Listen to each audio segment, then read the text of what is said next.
Hello there. Welcome to the Saroy channel wherever you are in the world, and so much love to each and every one of you. I do hope you're doing remarkably well. I know that some of you have had a rough time with the weather of late, especially if you're living in the part of America where there's been all that dreadful stormy weather. So I hope you're all right and keeping yourself lovely and cozy and warm, and get yourself something beautifully delicious to drink, like a lovely hot cup of cocoa, because we're on part 2 of our story tonight, and it's a camping trip in the Ozarks where something is about to happen. Of that I'm most sure. So before we continue, don't forget to subscribe to the channel, click the notification bell and the thumbs up, and let's continue with part 2 of our story. There were 28 pupils on this camping trip at the Ozarks. Some of the students were day scholars, but most boarders. Everyone was assigned to a tent that held 4 campers, so naturally I was sharing a 4-man tent with my 3 very best friends, or should I say more appropriately, the fearsome 4. We'd been looking extremely forward to this trip to the Ozarks, for even before it had been planned, I myself had been speaking about it longingly since the very beginning of the year, like you do when you're hungrily counting the days until you go on that special holiday. This trip to the Ozarks, in my opinion, was particularly celebratory, because all the boarders in my year were like extended members of my family. We'd practically grown up together. Hopefully we would never ever forget this long weekend, and look back on it with much fondness. Little did I realize that this was a trip that none of the fearsome 4 would ever be able to forget, and it would stay under our skin indelibly for years to come, like a thorn in the side. The tents were pitched close together, under the vast canopy of the trees, overlooking beguiling, prepossessing views of the silvery lake. It really was magnificently beautiful. I know beautiful these days is a word that can so often be overused, but honestly there are no other words to credit the lake and her scenic surroundings more eloquently. In the furthest distance you could see the signature of the awe-inspiring plateaus, rolling hills and karst formations, known to some people as the Ozark Mountains, that proudly confiscated the skyline with their dignified resplendence. The lake, under a shimmering golden glaze of the setting sun on our first evening at the Ozarks, was one of the most exquisite and beguiling things I have ever yet beheld, and I don't say that very lightly. But right now the dark water mirrored the entire Milky Way on its surface, so it felt as if we were quite literally swimming in a sea of glittery stars, so much better than the rather nondescript swimming pool back at school. The White Oak Sanctuary was the name of the place where we were camping. It, I believe, was owned by a man called Philip Donovan, who was a bird lover. The vast property was well known for its incredible selection of rare birds. It was at about 9 o'clock in the morning that we finally pitched up our tents under the trees on a slight hilly incline that overlooked the shimmering lake. There were 28 of us that had gone off on an intrepid, rather venturesome trail through the trees, with binoculars casually slung over our shoulders, for we were eager to spot any interesting bird life, and hoped we might be lucky enough to spot something rare. We were sensibly attired, wearing walking boots, shorts and t-shirts. It was quite a hot day, and there were lots of midges flying around, threatening to bite us. In the morning we trekked through the tall lofty trees, alongside vast tumbles of indigenous foliage, where we sashayed down undulating pathways dappled with rocks and fallen leaf litter. The shade the trees generously invited kept us feeling cool and refreshed. The invigorating walk had been extremely pleasant, and we'd all worked up quite a sweat, and in the process succeeded in scaring off some displeased wild turkey, some grouse, some white-tailed deer, and several rabbits, who did not look best enamoured to see these impertinent intruders wantonly stealing away their peace. We returned to base camp at lunchtime, feeling both famished and physically exhausted, eager to enjoy a pleasant barbecue. Miss Greenwich and Mrs. Cooper, who was our English teacher at the time, industriously got to work preparing for us a sumptuously delicious selection of hot dogs and hamburgers, served with a temptingly irresistible range of relishes that Miss Greenwich herself had insisted on bringing along as extra condiments. She was a woman who thoroughly enjoyed her food, and would consider it a cardinal sin to eat a burger without all the relishes. We had thoroughly enjoyed a fishing excursion at the lake that afternoon, and following that had welcomed in the evening by taking some leisurely boat rides across the water, which had been exhilarating, and had easily enabled us to work up whopping appetites for the evening al fresco meal. I don't think there was even one among us that wasn't absolutely delighted to be here, but all the extra physical exertion had cost us dearly, making our muscles ache so that our young, tired bodies felt well and truly spent. I hasten to say one of the girls in my year, called Gillian Glover, had been fishing since she was knee-high to a grasshopper. She had successfully, very impressively, managed to catch over 6 enormous fish that afternoon, seemingly so effortlessly, as if it was no big deal, which left me feeling slightly bereft. I had always thought anyone could fish. You just cast out your rod into the water, and bingo, you hit pay dirt when something chose to bite the fly on the end of the line. I learnt the hard way that there rarely is a remarkable skill in being a good fisherman. It requires a steady, firm hand, a keen eye as to where to cast your rod, along with a hell of a lot of patience, which I hasten to say I am sorely lacking in.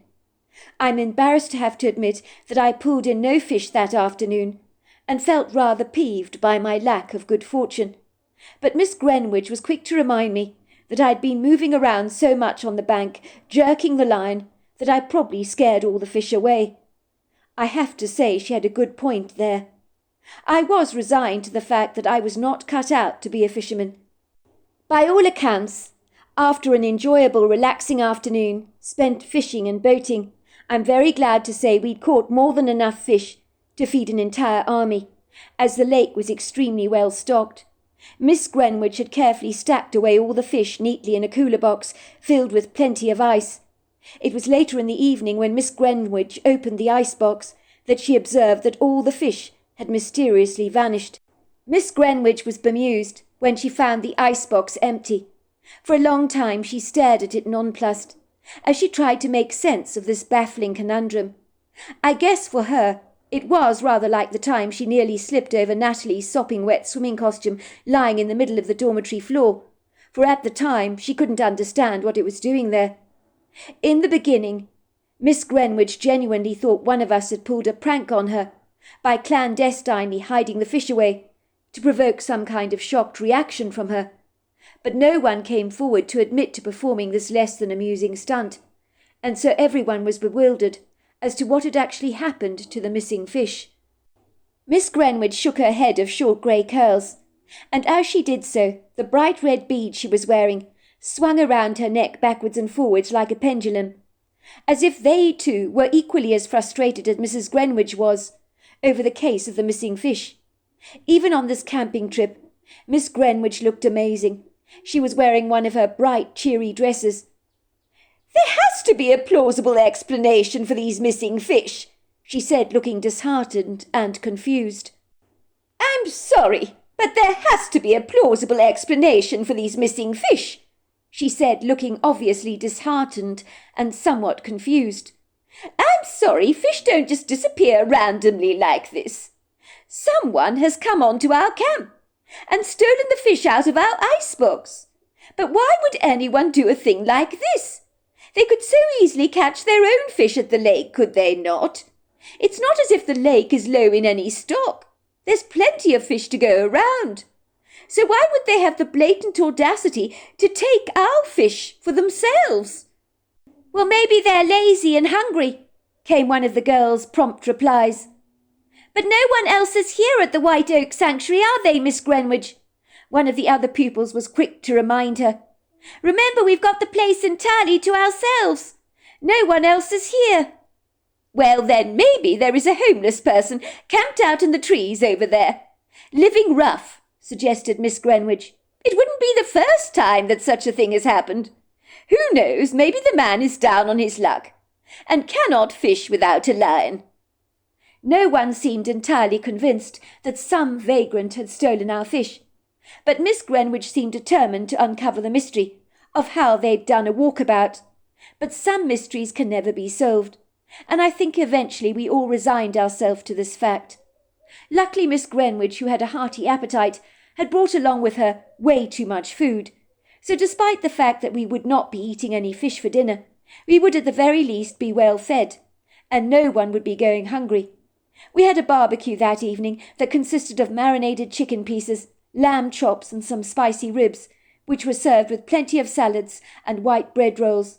The food was way more delicious than anything we would get at the boarding house, and so we overate to such an extent that we were practically bursting at the seams. But there was still more to come.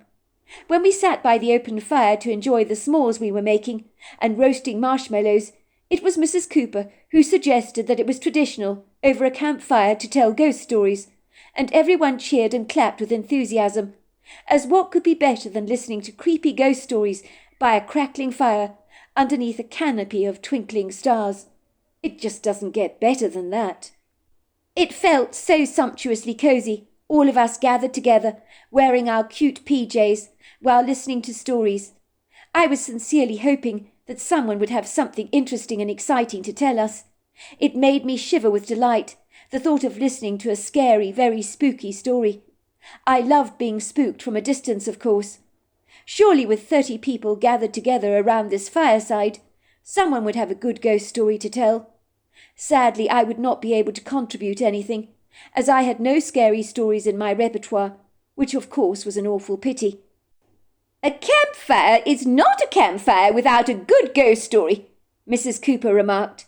She was rubbing her hands together contentedly and casting her steely gaze on us, as if trying to discern who among us was sitting on a treasure trove of ghost stories. Finally she said, "Does anyone have a good ghost story to tell us? Come on, don't be shy. One of you must at the very least have had a weird experience of some kind you might like to tell us all about." Everybody began to look at the person sitting next to them, almost as if that person might raise their hand very suddenly and say, "Mrs. Cooper, I've got a story." But sadly that did not happen. All of a sudden one of the girls shouted out, "Go on, tell them, Blaine. You lived in a haunted house, didn't you? Tell them what happened to you. Please, Blaine." The girl turned around to address Mrs. Cooper. "Blaine's got some brilliant ghost stories, Mrs. Cooper. She told me lots of stuff in the dormitories at night. Scared me half to death, she did. Please tell them your story, Blaine," she encouraged. "Be a sport, will you?" "Is this true, Blaine, that you lived in a haunted house?" asked Mrs. Cooper, looking at Blaine curiously, with a flicker of excitement dancing around in her eyes. It would seem Mrs. Cooper loved to be spooked. I was to learn later that she was an avid fan of reading Stephen King's books. "Go on, tell us about it, Blaine. I'm extremely intrigued. I have always loved an excellent ghost story, and if you've got one hiding up your sleeve, we would love to hear it, wouldn't we, girls? Especially on a sparkling night such as this, when anything could be out there," she said, making her voice become so hauntingly eerie that everyone began to laugh. It was the first time I realized my rather emotionally repressed English teacher did actually have a sense of humour. Everyone chorused, "Yes, please, Blaine, tell us your story." "Do you believe in ghosts, Mrs. Cooper?" one of the pupils curiously asked her. "Well, I've got an open mind, dear, about such things," Mrs. Cooper informed us. "I do appreciate a very good scary story. I'm an avid fan of Stephen King. I'm totally devoted to his novels. Me personally, I think there is more to this life than we can ever imagine. It's only a fool that will claim otherwise." Mrs. Cooper turned her attention directly on Blaine.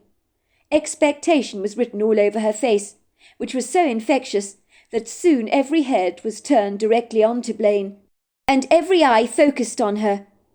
She was a girl, I hasten to say, I didn't know terribly well. I had never got the privilege of sharing a dormitory with her, nor had I hung around with her on the school playground. Blaine looked a tad intimidated, suddenly finding herself the centre of attention on this unassuming night, with the sky so dazzlingly dappled by silvery stars and a pearly white luminescent moon. I knew by nature, of course, that Blaine had a reputation for being terribly shy. In truth, I didn't hold up much enthusiasm for what she would have to tell us, but I was in for a pleasant surprise, as Blaine seemed not only willing, but very eager to share her rather incredulous story, with an interested audience. And maybe for once in her life she secretly enjoyed the attention she was receiving. Maybe she was getting some kind of thrill for being in the spotlight for once in her life. "Well, it's true, Mrs. Cooper. My parents bought a haunted house in Kentucky about 10 years ago. It was a horrible, horrible place," she said, shuddering, as if even remembering the house gave her a nasty attack of the heebie-jeebies. "I'm telling you, the moment we laid eyes on this dingy, airy house that my parents had bought, it gave me and my sister the creeps. The house was just awful. We always felt we were being watched in there by a pair of hostile eyes, and it freaked us out. I honestly don't know why my father was so excited about moving into the house in the first place. It was so soulless and forsaken. But he was so eager to do the place up. He thought that, he could make an investment out of it, I suppose. The house had an oppressive dark energy, as if something really bad had happened there. The estate agents actually told my parents that the owners claimed the house was haunted, and that was the quintessential reason they were actually selling the place for an absolute steal. They had knocked a hell of a lot off the asking price. The place, of course, needed a makeover, but it was structurally sound and was worth far more than it was going for. But the owners wanted a very quick sale and were almost over-eager to get the place off their hands. But let me tell you, that did not sound any alarm bells for my parents. My father was one of those men that couldn't look a gift horse in the mouth. So a stunning old Victorian house such as this, going for such a steal, literally made him salivate like a dog drooling over a bone. Let's just say whenever there was a bargain to be had, my father's nose would begin to twitch like a rabbit. He'd rub his hands with glee, and in that moment you knew he was going to get his wallet out and hand over his credit card to you. My dad believed they could do up the Victorian house cheaply. My mother was less enthusiastic, as by nature she was a tad lazy, and a do-it-yourself project didn't exactly float her boat. My mother told my father in no uncertain terms she loathed the house, which she felt gave off a sinister, very unendearing vibe. She wasn't surprised it was going cheap, as she thought who in their right mind would want to buy the place, and I wholeheartedly agreed with her on that. Unfortunately, in our household, my father always got his way with my mother. I guess he wore the pants, so what he said always went. My mother ultimately let him call all the shots. He told my mother that she was being ridiculous, and the house felt a bit bleak because it was in a desperate need of being refurbished. But once that was complete, my mother would realize how lucky we were to acquire such a fabulous house that in the future would sell for a vast fortune. So at the very least it would be a great investment, and we would get a good return for our money. "Goodness gracious me," said Mrs. Cooper, unable to disguise the look of horror on her face. "I will tell you, if an estate agent was to tell me that the reason the previous owners were selling their home was because it was haunted, that I would take such unsettling claims extremely seriously indeed. If the people were ever so eager to sell, they must have had a good reason for wanting to do so. Selling a house for a lot less than it's worth is a big giveaway as far as I'm concerned.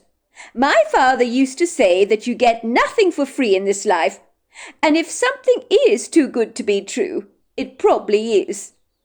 Blaine shuffled awkwardly, with her arms hugging her legs tightly to her chest. She glanced up briefly at Mrs. Cooper and said, "My parents, they didn't believe in ghosts and stuff like that. My father wasn't worried about buying the Victorian house at all. On the contrary, I think he was rather excited about doing it up. My dad's a bit of a cheapskate, you see. Once a cheapskate, always a cheapskate, my mother has always said. She's right about that. My dad's a bit of a cheapskate, you see. Once a cheapskate, always a cheapskate. That's what my mum says. She's right. Let's just say my father to this very day is always sniffing around for a bargain at any given opportunity. And if there's one to be found, my dad will efficiently find it, like a cadaver dog finding a dead corpse." At this, everyone around the campfire began to laugh. "I'm not kidding you," said Blaine, her eyes widening as she made her point. "You have no idea what my father's like. Anything for a bargain. One time he bought dozens and dozens of socks. There were so many of them, just because they were going cheap. You got 70% off the asking price, I believe. I was with him at the time. He was loading the trolley with so many of these socks, looking ecstatic like the cat that had got all the cream. "Look at all these socks," he said. He looked at my mother and kept going on about what an amazing bargain it was. My mother said to him, "Don't you think there's a reason they're going this cheap, love?" But my father just waved her away as if she was talking absolute nonsense. My dad thought he'd hoard all these socks away, so he'd have socks for years and years to come. He bought dozens of bags of these things, thinking that they would last forever. But when he opened up the packages, most of the socks were so badly made, they didn't last even a day. They were an inferior quality. But my dad never seems to learn from his mistakes. "My mother's exactly like that," came one girl's excited response. "She's always looking for a great deal. It drives me and my dad nuts. She wastes so much money on stuff we don't need. We've got closets full of loo rolls and shampoos. It's ridiculous." Blaine nodded at the girl with sympathy, as if she understood what she was talking about. She continued, "My mother hates the fact that Dad is such a cheapskate. My dad was so insistent on buying this old Victorian house that was presumed to be haunted. He mistakenly thought we'd make it into our dream home, with minimum expense. Don't get me wrong, the house, as I was saying, was very well built, was structurally sound, and had oodles of potential. Even my mother had the good grace to admit that. But there were these cold spots in the house that I could not explain. It was like you'd put your hand in a corner of a room, and it felt like you'd put your hand in an icebox. I mean, that's how incredibly cold it was. My father told my mum to keep stum about the fact that the estate agent had told them the house was haunted. My father did not believe for a second that this was true. He assumed it was an old house that made rackety noises, and those noises had obviously spooked the previous owners and scared them away. My father believed that kids like me and my sister could be incredibly impressionable, so he didn't want the mention of ghosts to inspire our imaginations. Once we'd moved into that God-forsaken place, me and my sister Abby refused to be apart. We shared a bedroom together.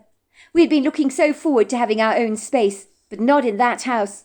"That is unusual," admitted Mrs. Cooper. "In my experience, when children move to a brand new home, they can't wait to have their own exclusive bedrooms. But you wanted to share a room with your sister Abby. How on earth did your mother feel about that?" "Well, she wasn't best pleased, but what could she do? She wanted us to have our own bedrooms, but we insisted on sharing. We told my mother we hated the house and that it was too scary to sleep alone. She told us not to be silly, but I could see that there was a worried, tormented look etched on her face, which suggested to me that she'd also picked up on the negative vibe. I knew she wasn't entirely happy about the move. She did ask us if we had observed the cold patches around the house, and smelt the strong, offensive stench of cigar smoke that could sometimes be extremely pungent. It was on our stay on the second night at the house that things became very weird. We heard doors slamming loudly, feet running up the staircase, and people's faraway voices. It was strange, you could hear the talking, but not make out what was being said. My dad kept coming into our bedroom during the night, telling us we were making a big noise and we needed to keep the sounds down, as he was trying to get some sleep, and he didn't appreciate us slamming doors and running up and down the staircase like a couple of hooligans, when we were doing nothing of the sort, of course. "Some of us have work to do in the morning," he informed us. "It may be your school holidays, but it's your bedtime, and you need to get some quality sleep." We told him we hadn't made any of the noises, but he refused to believe us on this. It was during the day when we were at home we would hear whispering and giggling, but at night we'd hear a man's heavy boots thumping up and down the staircase, and that really scared the bejesus out of me and my sister Abby. Whenever you heard those thumping footsteps, everything else in the house just went mute. "Goodness gracious me," interjected Mrs. Cooper. "How absolutely dreadful. I'm very glad I didn't have to stay in that house for sure." Well, it was awful. One night me and my sister Abby heard the boots storming outside our bedroom door, and then the door finally creaked open. I couldn't believe it, because I knew in that moment that the owner of those boots was now in our bedroom. I was petrified, as was my sister Abby. We knew someone was standing in the doorway, and we knew they were looking at us. You could tangibly feel those insidious eyes. almost as if they were burning me right through the sheets. The room became very, very cold. My heart began to pound violently in my chest, and all I wanted to do was scream at the top of my lungs, but nothing came out of my mouth, as if my tongue was tied. Me and my sister instinctively dived under the covers, and that was when the Boots walked straight over to my bed at first, and then to my sister's bed. We could smell the terrible stench of tobacco. It was very strong. Then we heard this entity cough and wheeze like someone who has got stuffed-up lungs. I hid under the bed sheets. I was too terrified to look at this thing. But I knew the entity knew we were both wide awake, and I believe he took great pleasure in scaring us half to death. The presence remained in our bedroom for a long time, just standing there watching us sleep, and then finally left the room after emitting a rather big, disgruntled sigh. We heard the footsteps thundering away, almost as if the owner of the Boots was in an obstinate, rather bad mood. Me and my sister were so affrighted, we hurriedly ran into my parents' bedroom to tell them what had happened to us. "Ma'am, there was a ghost in our bedroom! A horrible man! He walked over to our beds! He smelled strongly of cigar smoke! He was wheezing!" My father got indignantly angry with us and told us to stop making things up, and that there was no such thing as ghosts. We asked if we could sleep with my parents that night. My mother said, "But of course you can stay with us. You've had a dreadful fright, you poor things." But my father was having none of that. He immediately demanded for us to go back to our bedrooms and return to our beds, and to stop being such wimps. "The kids are not going to share a bed with us, is that understood? You hear me, Tonya?" he told my mother in no uncertain terms. "They're far too old for that sort of thing. We shouldn't be encouraging this." My mother subserviently nodded. She knew you had to tackle my father diplomatically, and when he was in a dogmatic mood like this, there was no reasoning with him. "I still think, love, the children have had a nasty, nasty scare. It's going to be hard for them to get back to sleep in this condition. Look how affrighted they are. Please let them share a bed with us just for tonight, only tonight. They really believe they saw something." "Listen to you, Tonya," my father retorted. "Our kids do not need mollycoddling, and that is exactly what you're doing. You're becoming a helicopter parent. We do not need to encourage our children to sleep with us. Before you know it, they'll do it every single night, given the opportunity. They are imagining things that are not there, that don't exist." "Daddy, please," I cried out. "Please, I'm begging you. Please let us stay in your bed just tonight. There was a horrible man in our room. I'm not joking about this, Daddy. I could feel him standing there. I didn't see him, but I know he was there. He was wheezing. Isn't that right, Abby?" "Yes, Daddy. He was wheezing. He was coughing. I could feel he was standing there. We heard him walking around on the bedroom floor." "See what you've done, Tonya?" my father snapped. "I blame you completely for this. You've told our children the estate agent told you our house was haunted, and now you've fed their imaginations, and they're dreaming up these ghostly entities they think they're seeing. Congratulations, love. This is an old house. Old houses make noises. That is all this is. I warned you about not telling the children about this, but no, you had to go and open up your big mouth, didn't you? You know how impressionable children are." "Lucan, don't be like this. I promise you I never told the children that the previous owners claimed the house was haunted. Maybe they were right, Lucan. Maybe it is haunted. How do you know that our children are making this stuff up in the first place?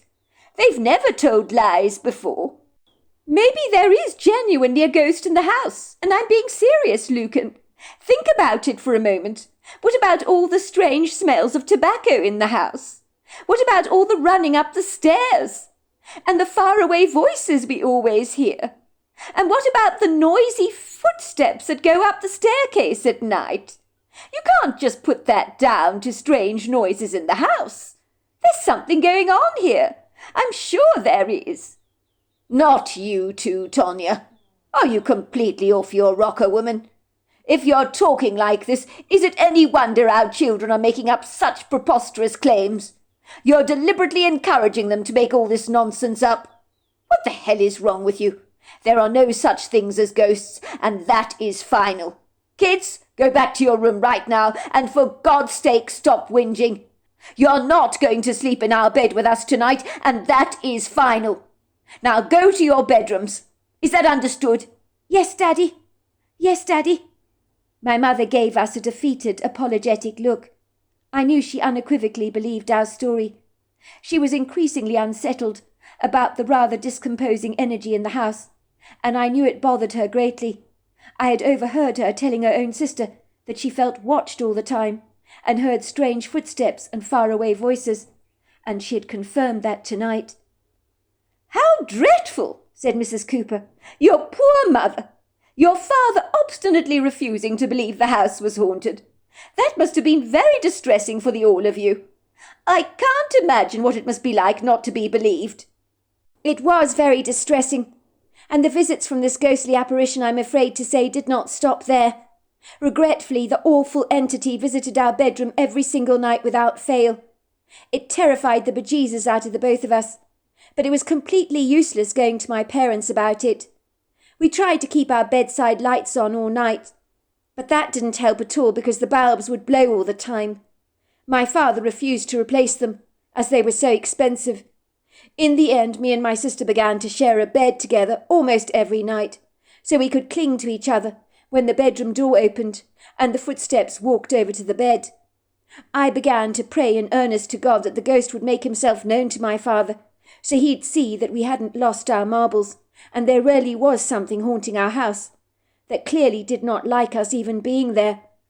One night I opened my eyes in the darkness of our bedroom. It was very gloomy. On that occasion I must have fallen fast asleep, so when the ghost entered our room I hadn't actually heard him.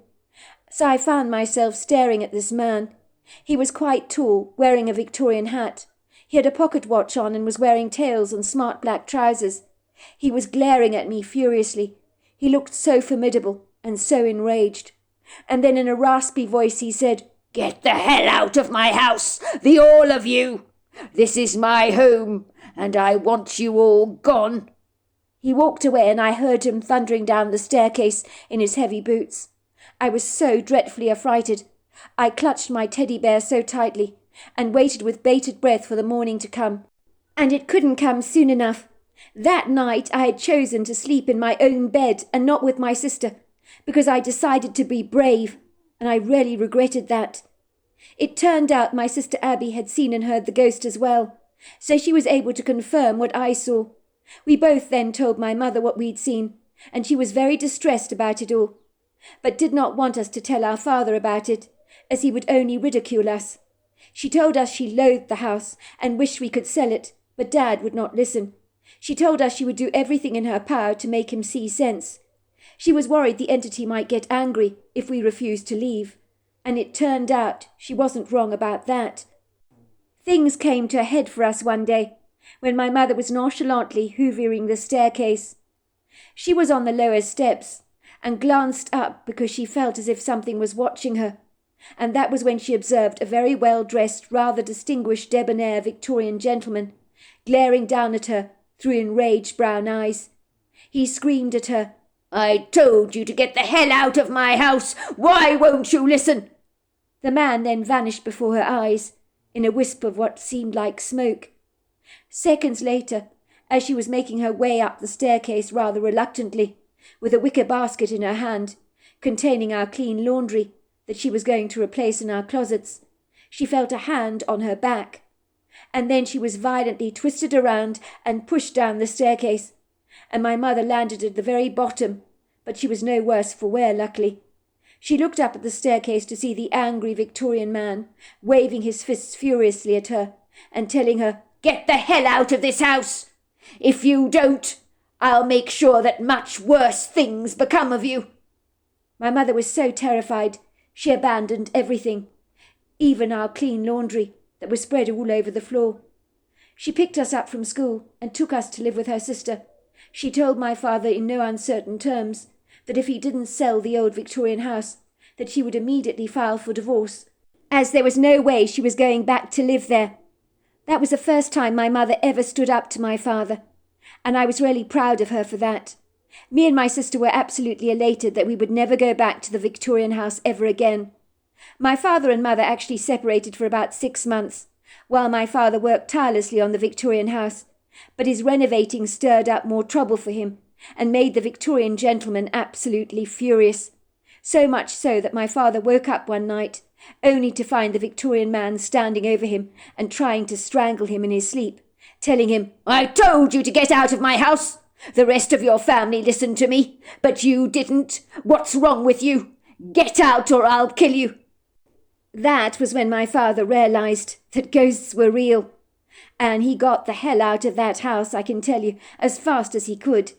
He moved in with my mother's sister, and, the rest is history, really.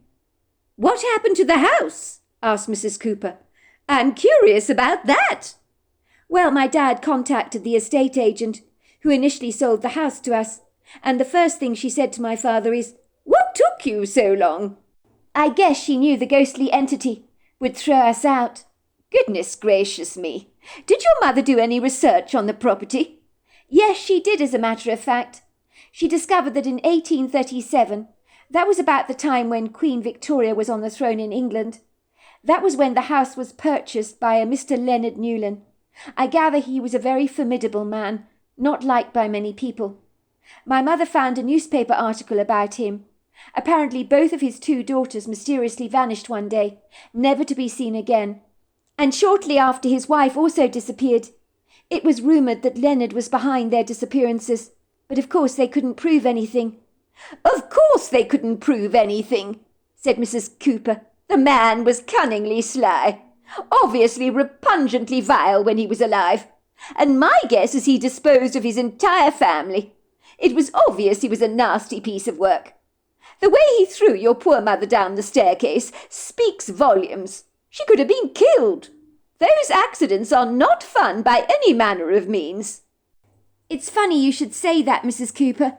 One of the servants who worked for Leonard claimed he was always fighting with his wife and both of his daughters. She believed he'd killed them in an act of rage and clandestinely buried them somewhere. Leonard was a man of high standing. He knew people in high places, the influencers and shakers of the day, so to speak. So everything was very much kept cloak and dagger and under wraps. So it was assumed that Leonard's daughters and mother had simply moved away. But I understand that Leonard's own son, Rupert, was extremely suspicious about his father. He believed his father had killed the family members. The servant also overheard an argument in the house between Rupert and his father Leonard, and Rupert was saying, "What have you done with them? You are behind the disappearance of both my sisters and my mother. Where are they? You tell me where they are. You've killed them, haven't you?" "I am like you, well of the same mind, Mrs. Cooper. I believe Leonard did kill his wife and his daughters, and I also think they were trapped in the house that we lived in, because we often heard disembodied women's voices and giggling during the day, and sometimes at night too, and light footsteps rushing up the staircase. But I did notice every time me and my sister heard Leonard's boots thumping around the house, everything would become mute. The strange thing is that a year after his daughter's disappearance, Leonard was found hanging on a tree in the backyard of the property. They assumed he had committed suicide, but I suspect otherwise. So does my mother." "So let me see, Blaine. You believe that Rupert killed his father Leonard in revenge for killing his 2 sisters and his mother, and arranged his death to look exactly like a suicide?" "How do you know, Mrs. Cooper? That's exactly what I think." "Well, let's just say I've got instincts about these things. I do believe that that is what happened. I imagine Rupert was very distressed to lose his mother and 2 sisters. Furious about it, I would suspect. And as a result, he probably killed his father and made the death look like a suicide. It makes a lot of sense to me." "Whoa, that is some story you've told us. I never expected this, Blaine," I interjected. "Thanks for sharing it with us." "And thank you from all of us, Blaine," said Mrs. Cooper. "I just hope we'll all get some sleep tonight. But I can assure anybody who's concerned that the ghost of Leonard is not around here in the Ozarks, so you shall not be disturbed in your sleep tonight. When it comes to your father, Blaine, I think the moral of the story tonight is that if something is going cheap, like that Victorian house clearly was, and it looks too good to be true, it probably is. Don't ever let a cheap price cloud your judgment, girls. Now I want you all to go and brush your teeth, go to the toilet, and then tuck yourselves into your sleeping bags in your tent. Me and Mrs. Greenwich here do not want to hear a single word out of any of you until the morning. Unless, of course, it's terribly important. Is that understood? Yes, Mrs. Cooper, everyone chorused. So there we are, that is the end of part 2 of our story. Part 3 is tomorrow night, and I look forward to you joining me then. Until next time, goodbye and good night.